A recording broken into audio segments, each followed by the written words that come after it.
जय हिंद दोस्तों।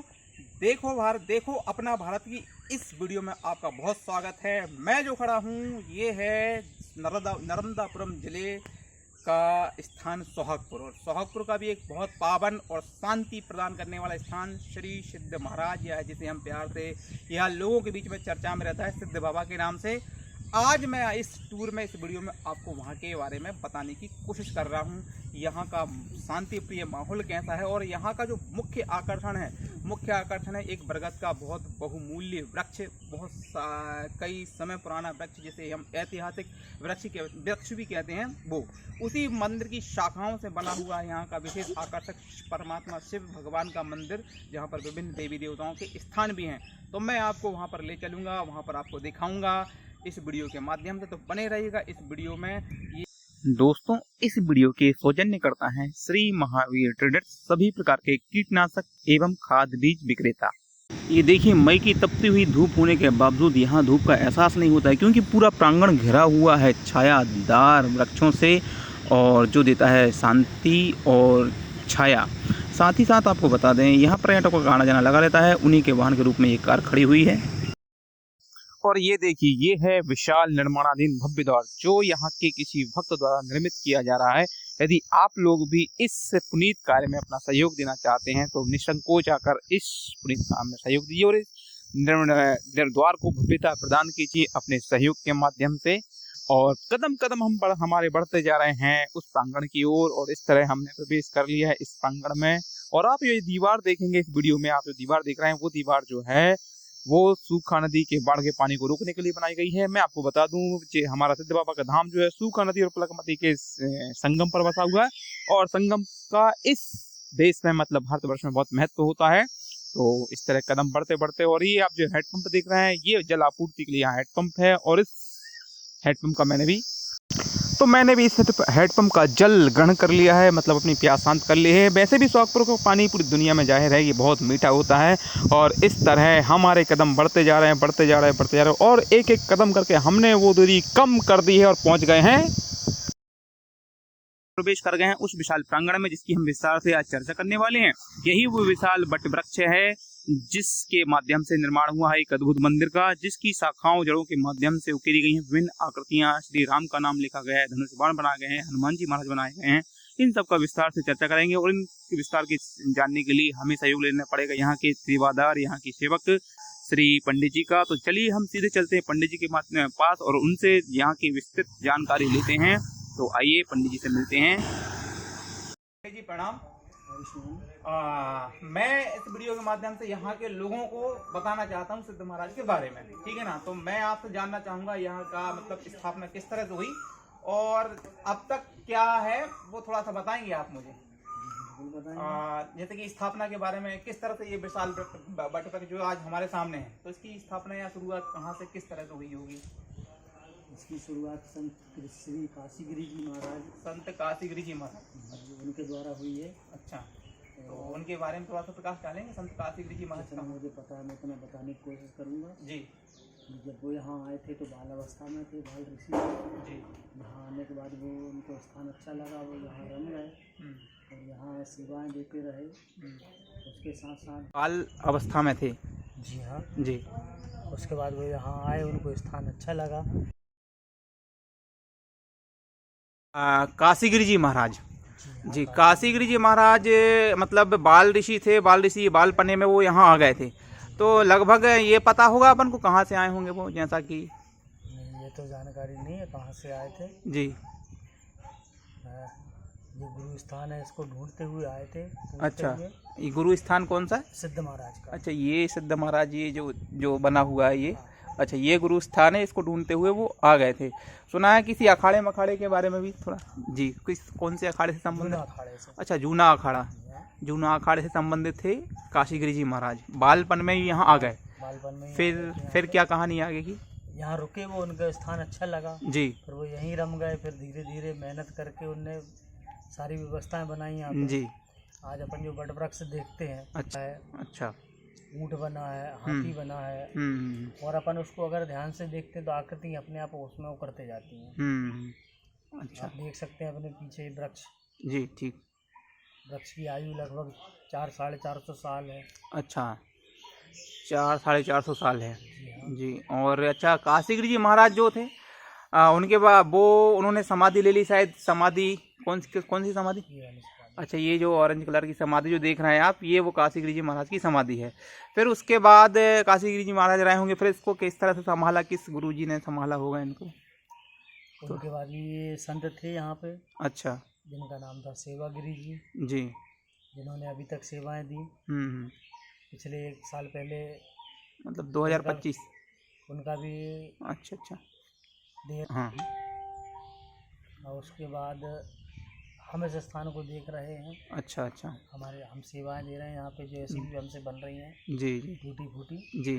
सेवाएं दे रहे हैं। हाँ हाँ, बड़ी बात है। तो होगी जी हाँ, तो दोनों पूजन आरती आपके संरक्षण में होती है, ये मैं भी देख चुका हूँ। होती है, तो कब कब होती है, मतलब समय क्या रखा है यहाँ पर? सुबह और शाम। सुबह शाम। सुबह कितने बजे लगभग हो जाती सुबह लगभग वही 10-10:30 बजे तक हो जाती है। है? और शाम के समय? शाम को 7 बजे।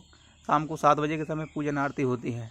पूजन आरती में यहाँ के लोगों का आपाना संभव हो पाता है? आते हैं, हाँ, आते हैं, जितना समय रहता होगा, जिसको जैसा समय मिलता है वो आता है। अच्छा अच्छा। चलिए तो मैं अब आपके द्वारा जो बताया गया वृक्ष है उसके बारे में थोड़ी जो महिमा मंडन हुआ है और जिसका महिमा मंडन सभी जगह पर है उसको दिखाता हूँ, और आप मुझे सहयोग करेंगे थोड़ा सा। जो जो आकृतियाँ बनाई गई हैं, चलिए आपको आकृतियाँ दिखाते हैं। ठीक है। ये वृक्ष के निकट पहुँचते जा रहा हूँ। पंडित जी हैं, अब हमें उन आकृतियों के बारे में बताएंगे। हाँ, वो देखो, ये पंडित जी बता रहे हैं, और ये मैं आपको जूम करके दिखा रहा हूँ। ये वो जड़ के माध्यम से ओम को निर्माण किया गया है। ये कितनी मेहनत वाला काम है, इस पर मेहनत कितनी होगी आप ये कल्पना कीजिए। ये पंडित जी ओम जो कलर, अच्छा कलर भी कर दिया गया है, अच्छा उसको देखने के लिए। तो ये देखिए आप, ये तीर कमान का है, धनुष बनाया गया है, तो ये बड़ी बात है। ये धनुष देखिए आप बना हुआ है, ठीक है पंडित जी। और क्या है, देखो ये मोर पंख का निर्माण किया गया है। सच में एक अद्भुत और अकल्पनीय बात है, बस दृष्टि है नहीं है लोगों की देख पाने के लिए, और मन का भाव होना चाहिए। देखिए आप, और अच्छी बात यह है कि अब प्रिंट कर दिया गया है, तो शायद अगर गौर से देखेंगे तो हमें बिल्कुल निश्चित रूप से दिखेगा ये मोर पंख बना हुआ, राम लिखा है। अच्छा, मोर पंख के नीचे आप देखिए बिल्कुल राम लिखा हुआ है। अगर गौर से देखेंगे तो आपको जरूर समझ में आएगा किस तरह मोर पंख बनाए गए, किस तरह राम की आकृति बनाई गई है।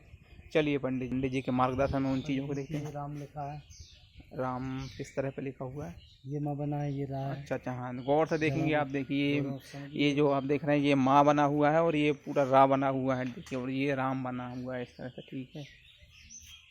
हाँ, ये किसकी ये गादी जो है? महाराज जी की गादी। ये महाराज जी की गादी, यहीं पर महाराज जी बैठते होंगे निश्चित रूप से। और ये पूरा सत्संग हाल है। हाँ, ये जो मंदिर का है ये सत्संग हाल है। यहाँ पर छत देखो आप, हाँ, ये से बनी हुई है। ये देखो आप, छत देख रहे होंगे।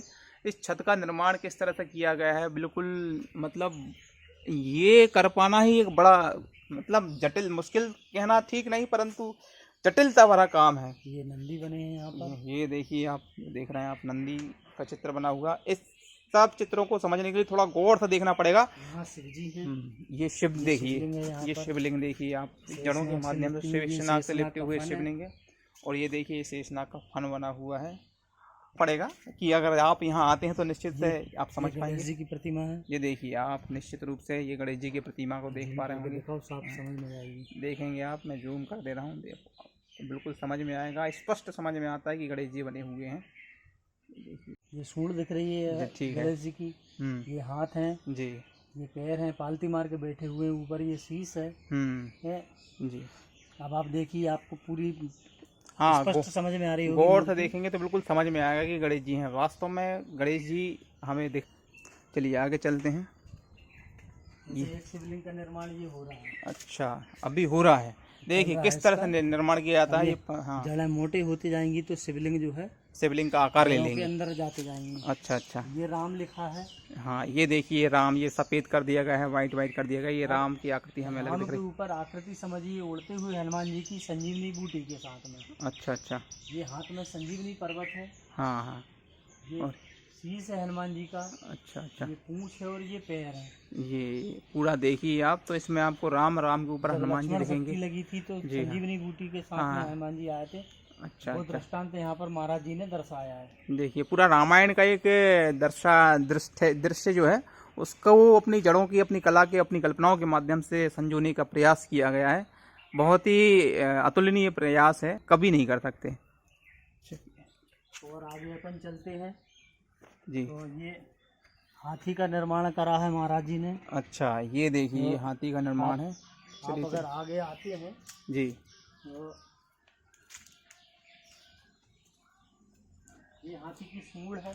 अच्छा, ये देखिए आप देखेंगे हाथी, बिल्कुल हाथी की सूंड बनाई गई है। दांत हैं, ये 2 हाथी के दांत हैं, बिल्कुल सही बात है। कान है उसके। जी जी जी जी। उस तरफ वाला कान बच्चों ने तोड़ दिया, वो देखो टूटा हुआ दिखता है अपने अच्छा को। अच्छा अच्छा, कान था, एक कान बच्चों के द्वारा टूट दिया गया है।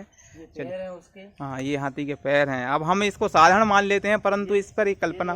जी। हाथी की पीठ पे चढ़ने के लिए महाराज जी ने सीढ़ी नुमा, अच्छा अच्छा अच्छा, जड़ को सीढ़ी नुमा बना के उसको आकार दिया है। ये ऊपर उसकी पालकी है। ये देखिए मैं आपको पूरा दूर से जूम दिखाता हूँ। ये पूरा हाथी है। हाथी को इस वृक्ष की जड़ों के माध्यम से बनाया गया है। और क्या कल्पनाएं रही होंगी महाराज जी की, काशीगिरी जी महाराज जी की, जो हमारे बीच में रही हैं, पर उनकी कल्पनाएं, उनकी रचनाएं आज हमारे बीच में हैं, जो अवलोकन करने योग्य हैं और हमें करना भी चाहिए। आप आप बना चुके हैं? हाँ हाँ हाँ, वो तो मैं बना चुका हूँ। ये देखिए, ये दीवार के ऊपर चले जाएंगे तो ये देखेंगे, आप गौर से देखेंगे तो ये शिखर नुमा आकृति जो दिख रही है, ये मंदिर में अंदर शिव जी हैं। शिव जी के मंदिर का शिखर है ये, जो अभी मंदिर दिखाया था। मैं पुनः दिखा देता हूँ आप लीजिए। आपने ये नरसिंह द्वार है जिससे हम प्रवेश कर रहे हैं। अच्छा, ये नरसिंह द्वार से हमने प्रवेश किया और ये नरसिंह भगवान जी हमारे सामने बैठे हुए हैं मूर्ति के रूप में। अपन तो बजरंग द्वार कहलाता है। हाँ, दादाजी की ये जो देव द्वार देख रहे हैं, ये बजरंग द्वार है। बजरंग द्वार इसलिए क्योंकि जस्ट हम जैसे ही प्रवेश करते हैं तो हमें बजरंगबली जी महाराज हमारा स्वागत करते हुए या हमें आशीर्वाद देते हुए यहाँ पर विराजमान है, इसलिए बजरंग द्वार है। और पंडित जी के साथ पुनः इसकी हम इधर से आते हैं तो ये नंदी द्वार है। नंदी, ये जो द्वार है ये नंदी द्वार है। क्यों? क्योंकि ये नंदी महाराज जी सामने बैठे हुए हैं और बड़े ही आकर्षक हैं, सुंदर भी हैं। और नंदी हमेशा शंकर जी के सामने साथ होते हैं, तो यहाँ भी हैं। जो अपन ने बाहर से गुम्बद देखी है, हाँ हाँ, ये अंदर से देखी है। जी, ये जो हमने गुम्बद देखी है, गुम्बद बनी है, ये अंदर दिखाइए पूरा पोला है। जैसे अपन मंदिर में शिखर बनाते हैं, जी हाँ, वैसा शिखर बना है। देखिए कितना अद्भुत है, जड़ों के माध्यम से ही शिखर को निर्माण किया गया है। और इतना भव्य मंदिर और इतनी भव्य मूर्ति भी है, जहाँ जिसके में विराजमान है शंकर भोले, जिन्हें प्यार से हम भोले बाबा बोलते हैं, वो विराजमान है। और उसका मंदिर का निर्माण किया गया है। कितनी अद्भुत कल्पना थी पंडित जी की। ये द्वार जो है ये कहलाता है शिव पंचायत द्वार। यहाँ से बनाते हैं जी, तो शिव जी की पूरी फैमिली दिखती है, इसलिए इसको कहते हैं शिव पंचायत द्वार। अच्छा, ये है शिव पंचायत द्वार। ये देख रहे हैं आप, जो मोटा सा जो बच्चों के बीच में बना हुआ है, ये है शिव पंचायत द्वार। ये यहाँ पर विराजमान है बटकेश्वर महादेव बड़ की जड़ में। हाँ, ये बटकेश्वर महादेव हैं, क्योंकि बट वृक्ष की जड़ में है तो बटकेश्वर महादेव कहलाए। ठीक है, जी। तो चलिए जानते हैं इस विशाल प्रांगण की सेवा किस तरह से की जाती है, किस तरह से इसको मैनेज किया जाता है, जानते हैं पंडित जी के माध्यम से। आप वीडियो में देख रहे होंगे छोटे मोटे बच्चे और स्वयं पंडित जी भी इस विशाल प्रांगण की साफ सफाई में लगे हुए हैं। तो पूरी व्यवस्थाएं कैसे होती हैं, चलिए जानते हैं। जी, पानी की व्यवस्था कुएं का निर्माण कराया महाराज जी ने। अच्छा, काशीगिरी जी महाराज जो जी। उसके बाद पाताल लोक, मृत्यु लोक और आकाश लोक। अच्छा, ये 3 लोक बसा। यहाँ शिव जी जो है पूरे हैं। अच्छा, पाताल लोक में शिव जी के चरण हैं, मध्य भाग में शिवलिंग है। अच्छा, और आकाश लोक में शिव जी का शील। चलिए तो हम वो जैसा पंडित जी ने बताया उसके दर्शन करते हैं। ये जो देखिए शिवलिंग जो है, अच्छा, ये मध्य भाग है जी। पृथ्वी जी, तो ये मध्य भाग है। तो यहाँ पर ये शिवलिंग है। और ये आप स्तंभ जो देख रहे हैं, ये स्तंभ तीनों लोकों में है। पाताल लोक में भी है और आकाश लोक में भी है। ये रोशनी के लिए थी। ये दिख रही है आपको खिड़की? अच्छा अच्छा, हाँ, ये खिड़की दिख रही। हाँ हाँ हाँ, वो देख रहा। मंदिर में रोशनी के लिए थी। अच्छा अच्छा, नीचे जो अंदर मंदिर है, हाँ, वो मंदिर है जो है, वो छोटी सी खिड़की रोशनी के लिए। हाँ, वो अभी रास्ता बंद है उसका ना। रास्ता बंद है उसका। अच्छा अच्छा, ये पंडित जी ने बताया ये आकाश लोक। हाँ, जैसा कि दिखाया गया है, ये पंचमुखी परमेश्वर शिव का रूप दिखाया गया है। तो ये आकाश लोक है और पाताल लोक नीचे है, जिसमें हम प्रवेश नहीं कर सकते।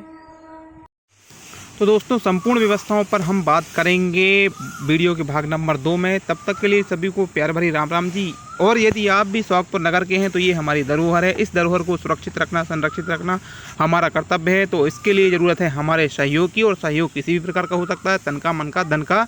जय हिंद। और वीडियो में जाते जाते मैं बता दूं आपको, इस वीडियो के सौजन्य करता है श्री महावीर ट्रेडर्स, सभी प्रकार के कीटनाशक व खाद बीज विक्रेता। यहाँ पर आप पाएंगे अपनी फसलों के लिए कीटनाशक उचित दामों पर, और साथ ही पाएंगे उर्वरक और खाद। इसके संचालक हैं श्री साहब सिंह पटेल, जिन्हें हम प्यार से साहब भैया कहते हैं। यदि आप इनसे सीधा संपर्क करना चाहते हैं तो चले आइएगा high school stadium Bajaj showroom के सामने पेट्रोल पंप चौराहा, जहाँ पर इनकी बढ़िया सी शॉप है। और अधिक जानकारी के लिए स्क्रीन पे नंबर भी दिया हुआ है। जय हिंद।